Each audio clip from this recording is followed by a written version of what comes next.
Regular session of the Planning Commission of the City of Lancaster is now in session. If you please rise, we'll offer the invocation, and then Commissioner Jacobs will lead us in a flag salute. May we all pray together. We thank you, Father, for this day and for the many blessings you have bestowed upon this community of Lancaster. We honor and pray for those serving members of the armed forces.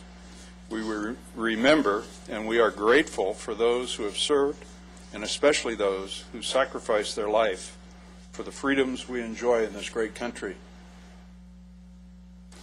We humbly ask you to help and for your guidance in identifying the problems we can rectify in our community. Guide us in our efforts to administer the Planning Commission's objectives. As you will recall, that we are a government of laws, not of men. Help us to use our time and energy wisely, not to waste it on insignificant matters that benefit no one. Please bless us all to your service, and we ask this in your name. Amen. Please join me in saluting our flag. I pledge allegiance to the flag of the United States of America and to the republic for which it stands, one nation under God, indivisible, with liberty and justice for all.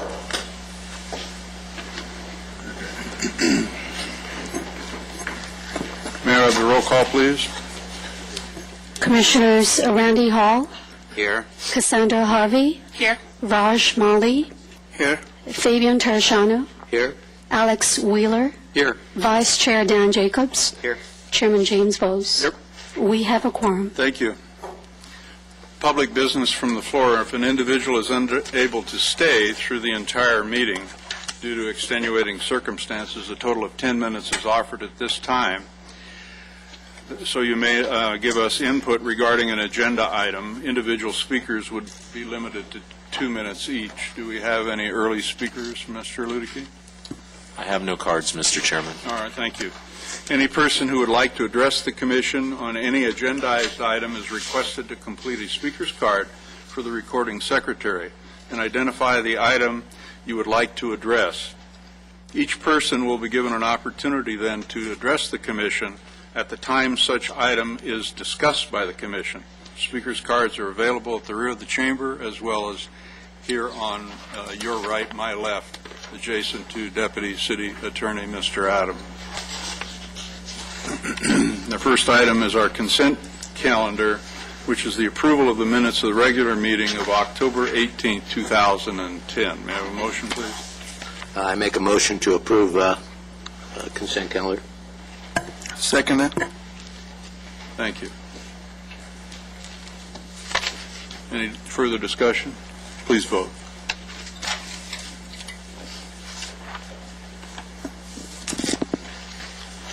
Motion passes 7-0. Thank you. The next item is a continued public hearing. Item number 2, which is a conditional use permit number 0817. This is a request for alcohol beverage control type 21 off-sale general license, beer, wine, and spirits for a new drugstore located on the southeast corner of 15th Street West and Avenue J in the city of Lancaster. It's an item we've seen, I've lost count, a number of times. And we're glad to have it back. So, without objection, the public hearing is open on this matter. Anyone care to hear a staff report? Do we have speakers? No, Mr. Chairman, and we do have a letter from the applicant indicating agreement with the conditions. That's correct. Thank you for reminding me. We do have an uncontested letter from Ms. Yavitz directed to the planning staff indicating that they have reviewed all the conditions of the conditional use permit 0817 and concur with all of the conditions. So, we have no speakers. No one wants to hear a staff report. Then it's appropriate to close the public hearing without objection and consider a motion on this matter. I'd like to move that we adopt resolution number 10-26 approving conditional use permit number 08-17. Thank you. I'll second that motion. Thank you. Any further discussion or comment? Please vote.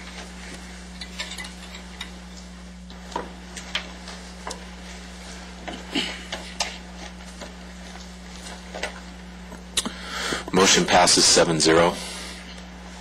Very good, thank you, and congratulations. Good luck with the project.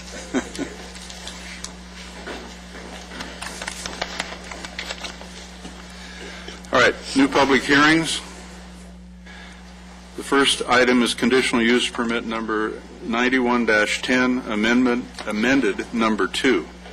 So without objection, the public hearing is open on this matter. And do we have speakers on this?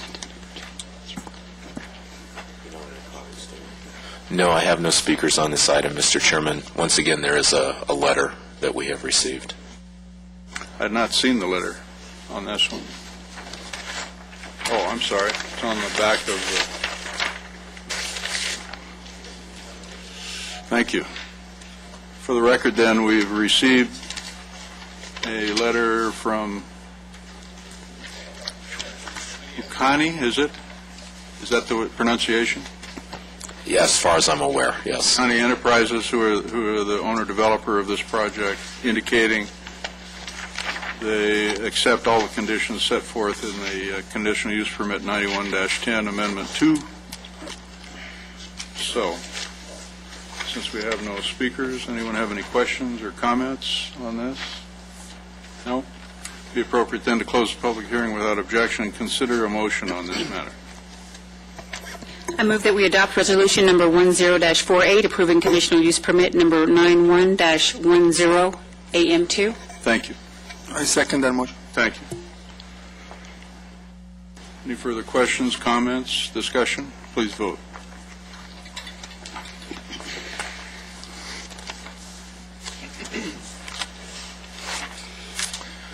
Motion passes 7-0. Thank you. The next item is item number 4, which is a new public hearing on a number of items. It's a general plan amendment number 10-01, a zone change number 10-02, and a conditional use permit number 10-22. So, without objection, the public hearing is open on this matter, and Mr. Molly has a statement. Yes, I would like to disclose that I met with Mr. Josh Mann, requested to meet with me, Mr. Lex Haslin. So we met on November 3rd, and then we went over the project. So just wanted to put in the record. All right, thank you.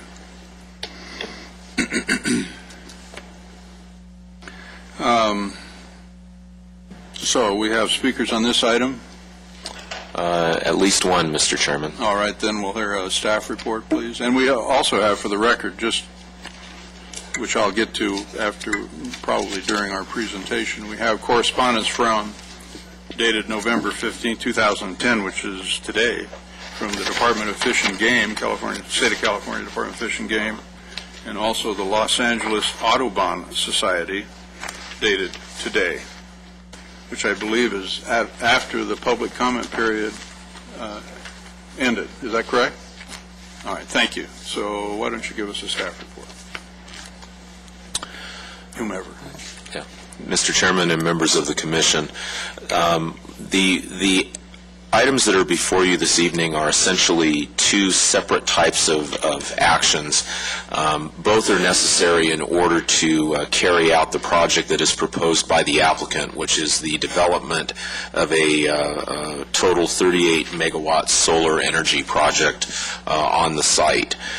This would consist of two separate 19 megawatt solar fields.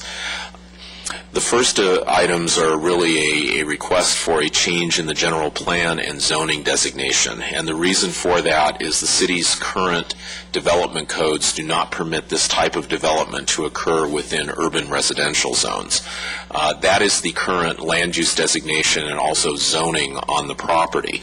And the reason that that was placed on there as part of the city's most recent general plan update is that there is an approved vesting tentative tract map on the property for the development of 631 single-family residential units. That approval has actually been in place for a number of years. What has occurred is that the applicant has acquired that property. The development of the residential project is not going to be moving forward.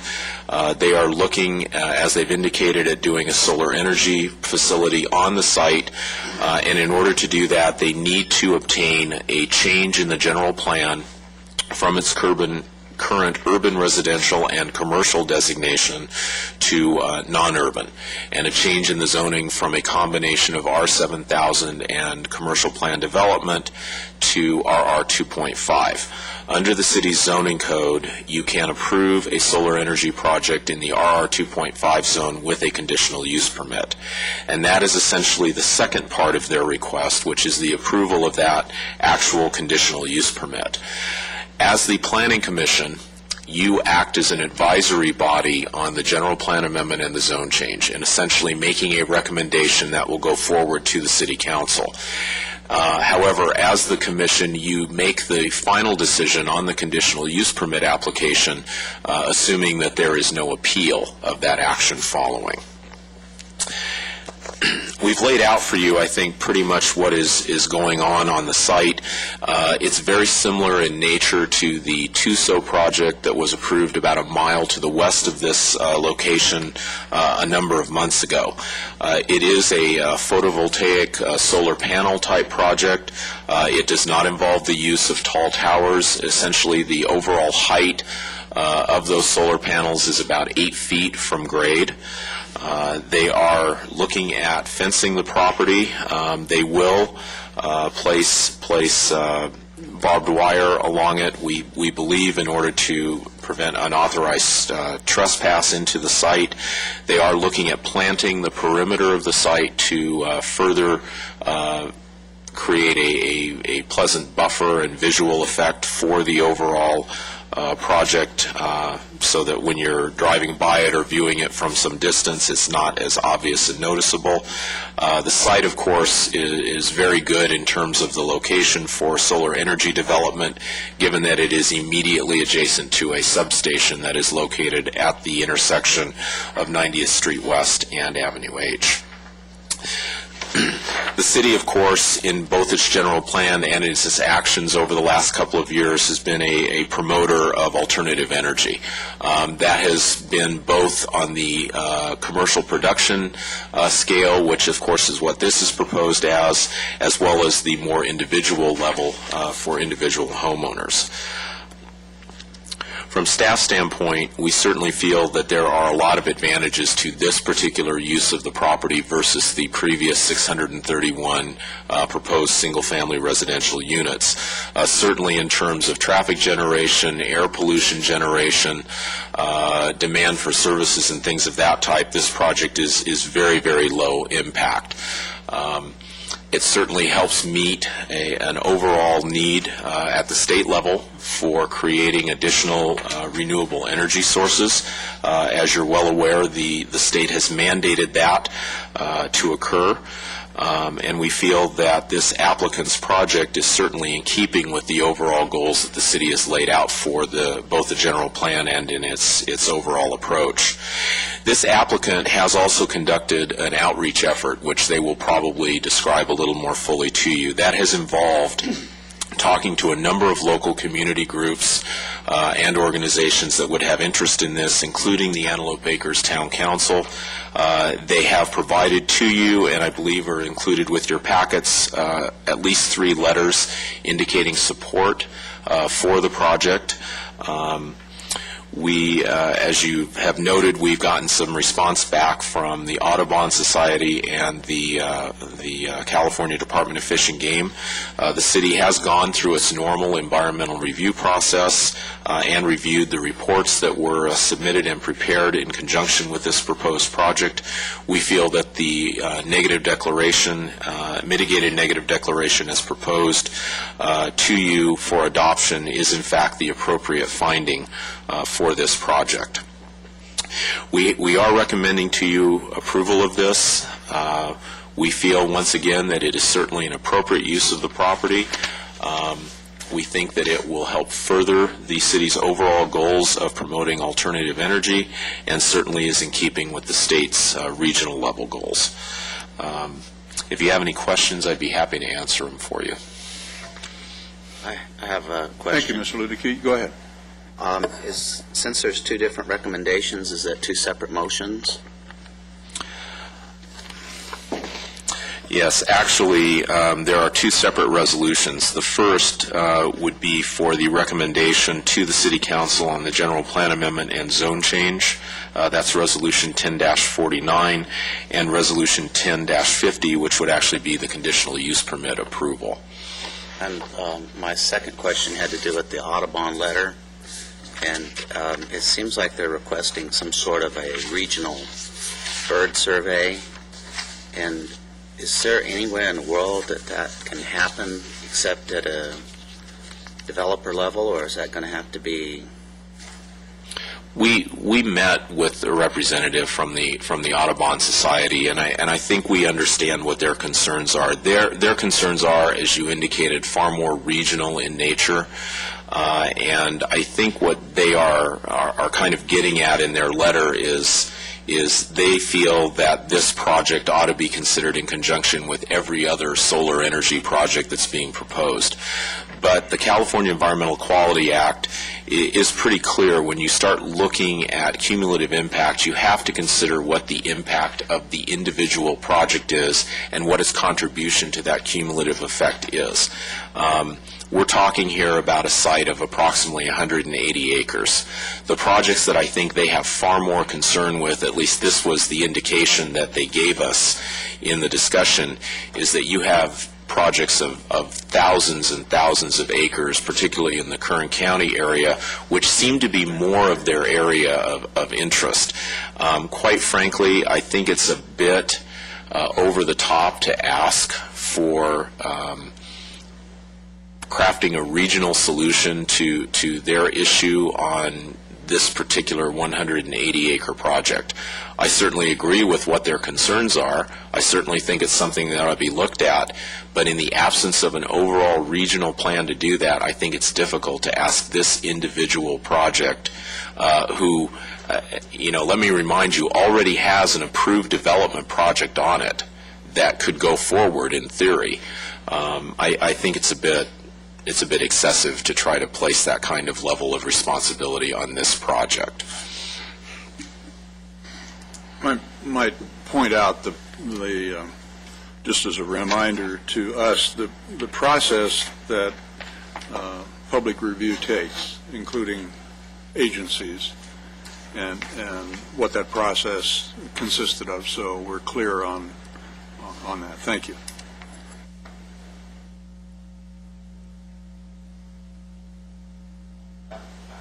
I have no more questions.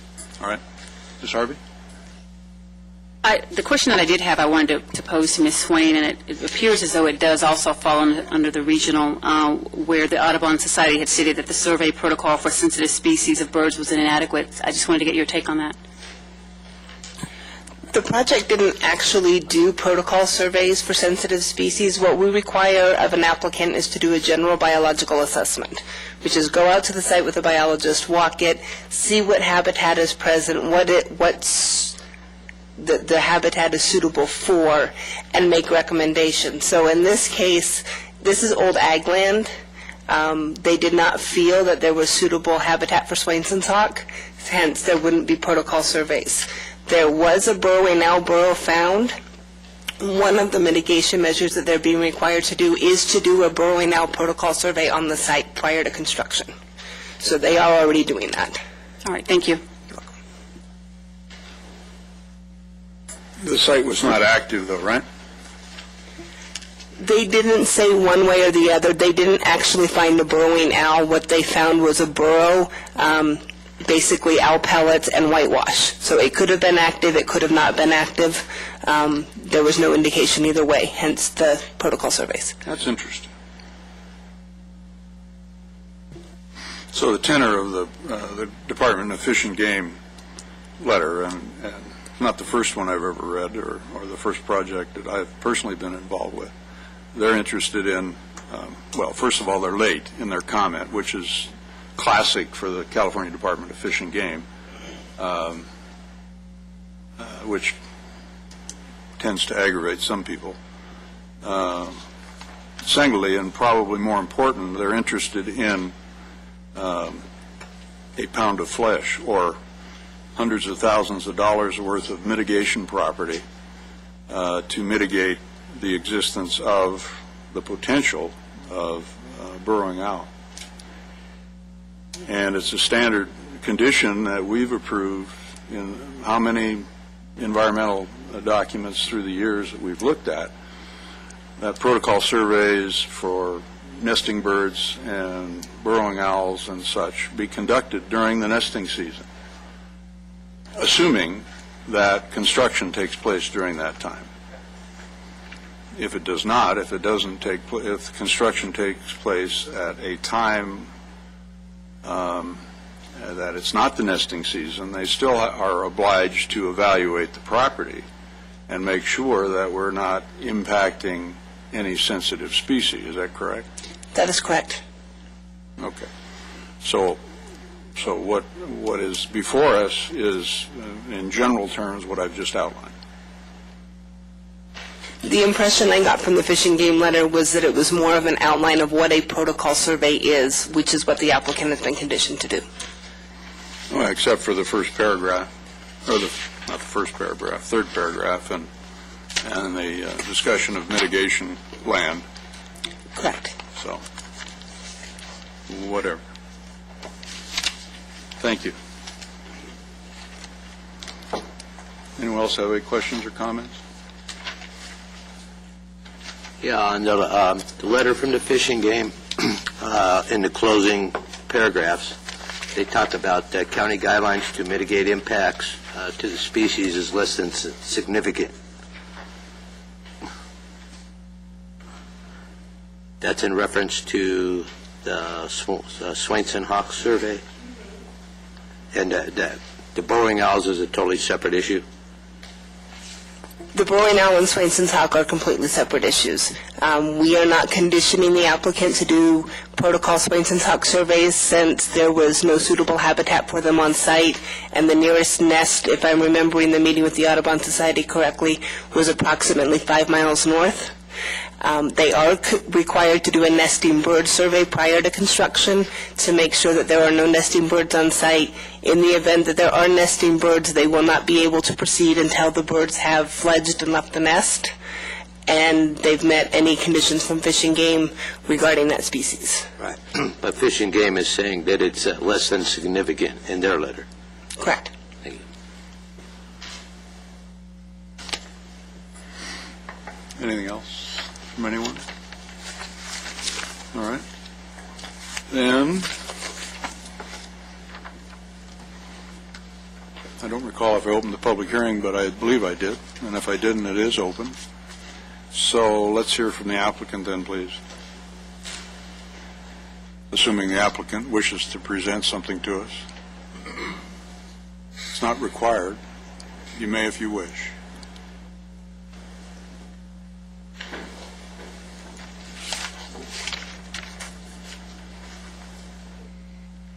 Evening.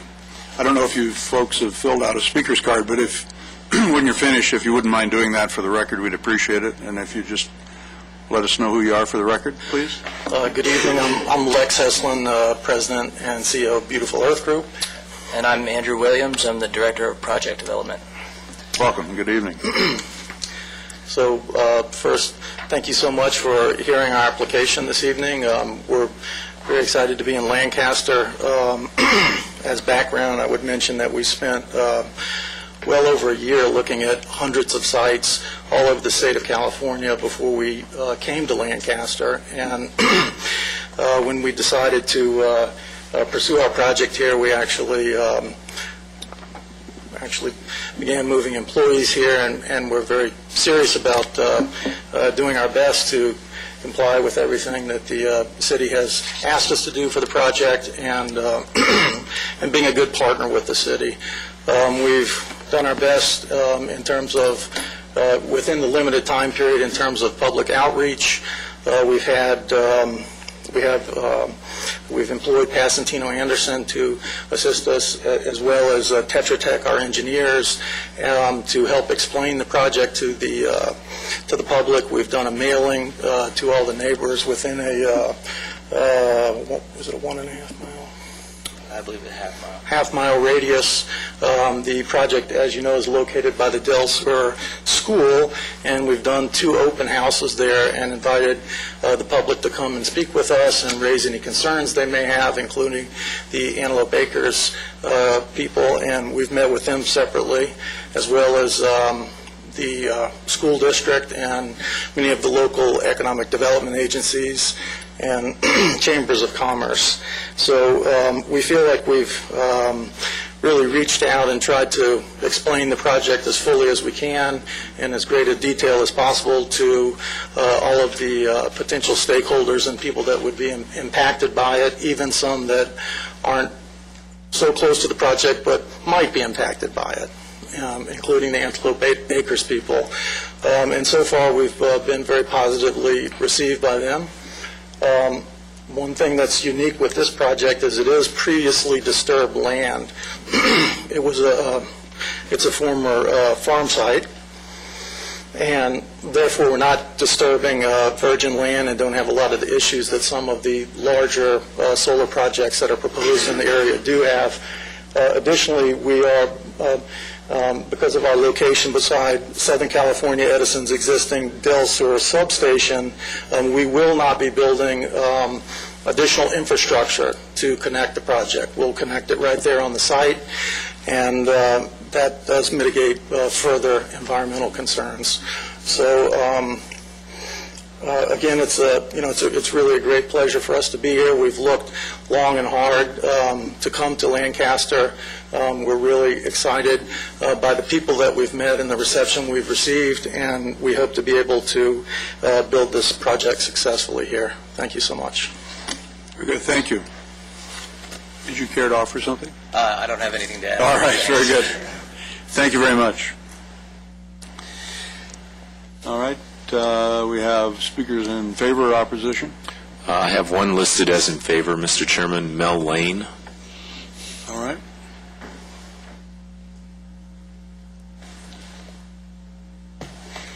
Good evening, Mel Lane. Hello, Mr. Volos. Good to see you again. You're looking well. Thank you. You too. Members of the Commission, my name is Mel Lane. I'm the president of the Greater Antelope Valley Economic Alliance, and the mission of the Alliance is to attract, retrain, and grow jobs in the Antelope Valley.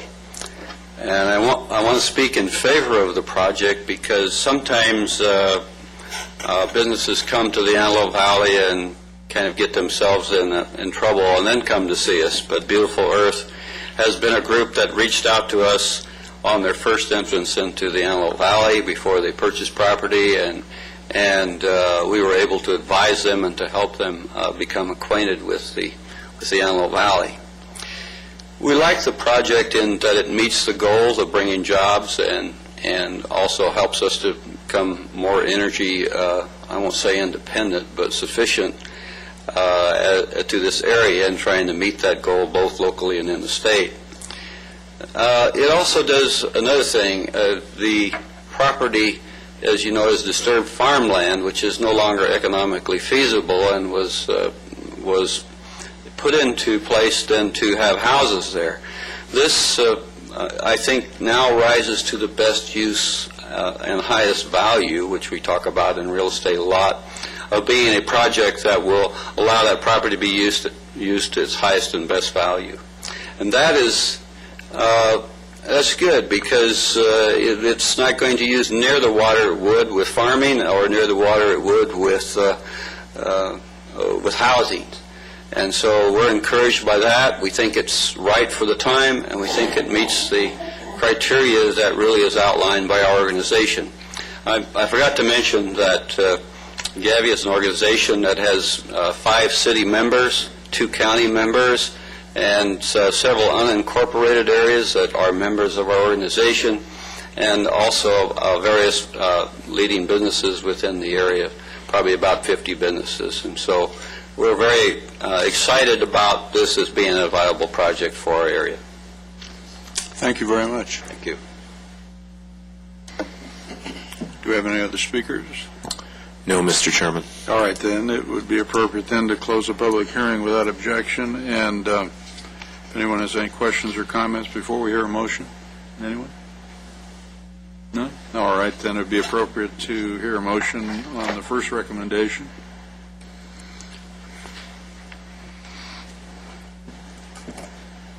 I'll make a motion that we adopt resolution number 10-49, approving general plan amendment number 10-01 and zone change number 10-02. I'll second that motion. Thank you. Any further questions or comments from anyone? Please vote.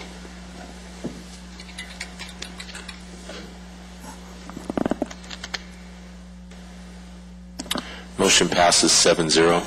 Thank you. And the second recommendation, a motion, please.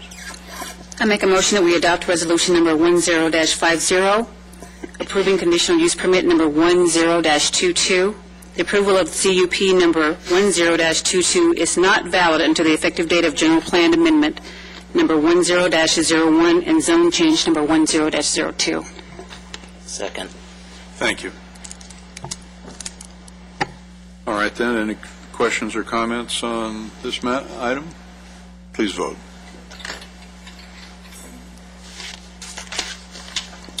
Motion passes 7-0. Thank you. Good luck with your project. As you do know, this matter has to go before the City Council on the zone change and general plan amendment, so whenever that's agendized, Yeah, we expect that will be heard on the 14th of December. 14th of December? That would be, yes, that's the next available council meeting. All right, thank you. The next item is item number 5, which is a new public hearing on an amendment to Title 17 of the Lancaster Municipal Code zoning ordinance. So, without objection, the public hearing is open on this matter. Do we have speakers on this? I have no speakers, Mr. Chairman. All right. Does anyone care to hear a staff report on this? Apparently not. So, it would be appropriate then to close the public hearing without objection and consider a motion on amendment to Title 17. Motion. I move to adopt resolution number 10-51, recommending to the City Council approval of an amendment to the zoning ordinance, Title 17 of the Lancaster Municipal Code. I second. Thank you. Thank you. Any further questions or comments? Please vote.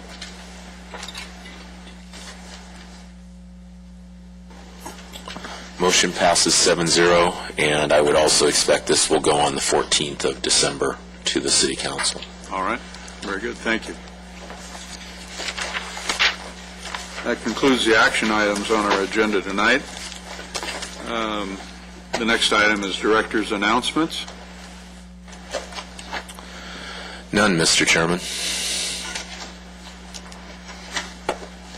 So, what time is the soccer match Saturday? 9 a.m. a.m. All right. Well, good luck on your team Saturday. On the commission agenda, do we have anything that anyone wishes to bring up? It just kind of surprised me on the regional thing that the Audubon Society brought up, and it kind of looks like if you have somebody that comes in and buys land, if it's already disturbed, then they don't really, fall into it. But what if somebody came in and bought land expecting to do something, and then there was a hawk 3.5 miles away that suddenly they had to set off half their property? There's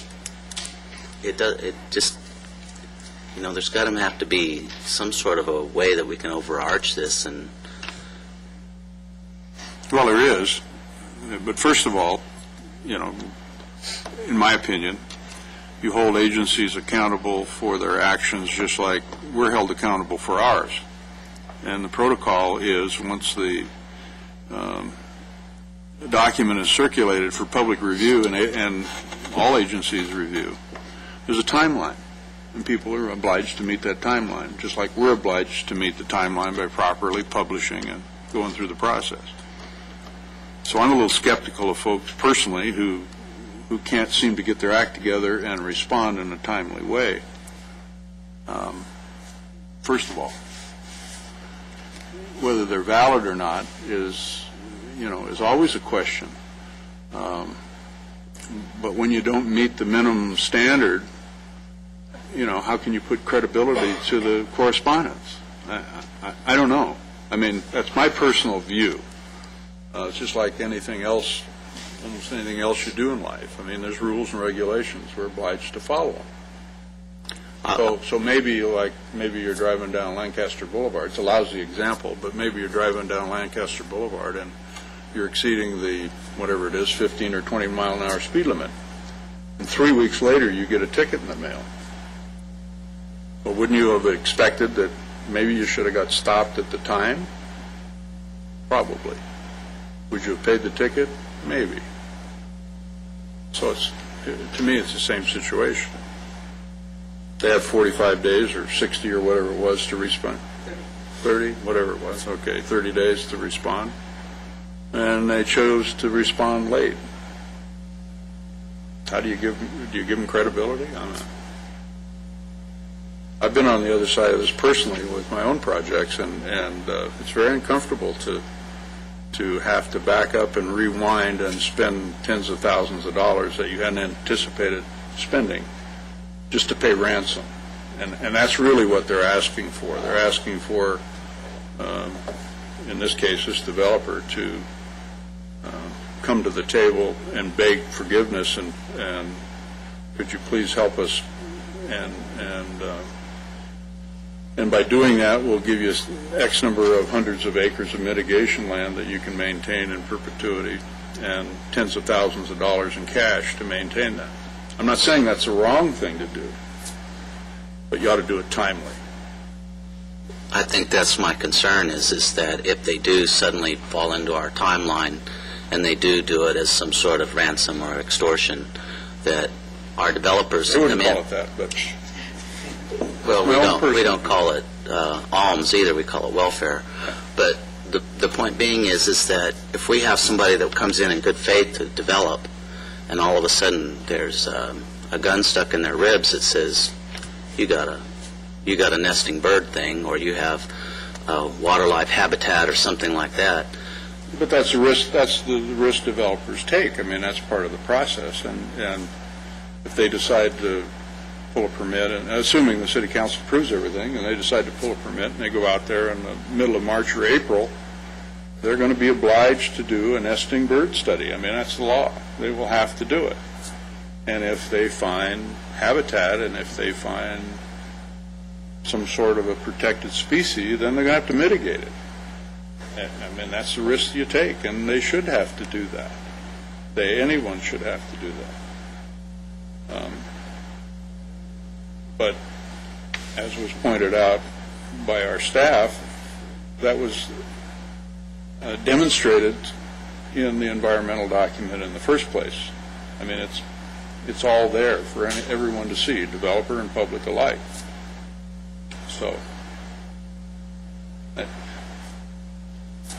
anyway. And just to throw my 2 cents in, when they purchase the property, they have the opportunity to do their feasibility study to kind of address these issues before purchasing. But if But what happens is, if all of a sudden a pair of burrowing owls decides to nest there, who have never been there before, and then you have to deal with it. And you can't predict that they will or they won't. The lovely little critters that they are. And at how many acres per bird? Is it 27? 6.5 per breeding pair. Is it 25 per? 6.5. Okay. It's a lot. Plus the cost to maintain that mitigation land in perpetuity, which is substantial. It's the risk of development, right? Anything else from anybody? I'll get off my soapbox. All right, then. Time for public business from the floor. This portion of the agenda allows an individual the opportunity to address the commission on any subject regarding city business. Under state legislation, no action can be taken on non-agendized items. Members of the public should be aware of this when addressing the commission regarding items not specifically referenced on the agenda. You would be required to please complete a speaker's card for the recording secretary, and you're allowed 3 minutes each. Do we have any speakers? I have none, Mr. All Chairman. right, then. All right. This evening, we will stand adjourned in memory of Miss Donovan's father, who recently passed away. And we will adjourn till Monday, December 13th at 5:30 p.m. in the large conference room here at City Hall.